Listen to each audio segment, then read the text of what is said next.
Welcome to Soumith media. సూర్యకిరణాలు శరీరాన్ని స్పర్శించడం వల్ల దేహం విటమిన్ డిని తయారు చేసుకుంటుంది. విటమిన్ డి కోసం శరీరాన్ని ఎండకు ఉంచేందుకు శీతాకాలం అనువైనది. ఈ కాలంలో ఎండవేడి తక్కువగా ఉంటుంది. చల్లదనం వల్ల శరీరం బిగుసుకుపోయి చర్మం పగుళ్లతో ఉంటుంది. ఉదయాన్నే ఎండకు ఉండటం వల్ల కండరాల కదలిక తేలిక అవుతుంది. శరీరానికి కావలసినంత విటమిన్ డి తయారు కావాలంటే రోజులో కనీసం 15 నిమిషాల నుంచి 30 నిమిషాల పాటు ఎండలో ఉండాలి.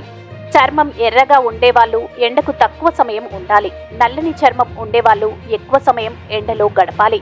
విటమిన్ డి వల్ల ఎముకలు కాలుష్యాన్ని ఎక్కువగా శోషించుకోగలుగుతాయి. కాబట్టి ఎముకలు బలంగా ఉంటాయి. ఆస్టియోపోరోసిస్ సమస్య రాదు. ఎండలో ఉన్నప్పుడు మానసిక ఉల్లాసం కలుగుతుంది. అలాగే ఋతువులు మారినప్పుడు కలిగే మానసిక సమస్యలు తొందరగా తొలగిపోతాయి. గుండె పనితీరును విటమిన్ డి మెరుగుపరుస్తుంది.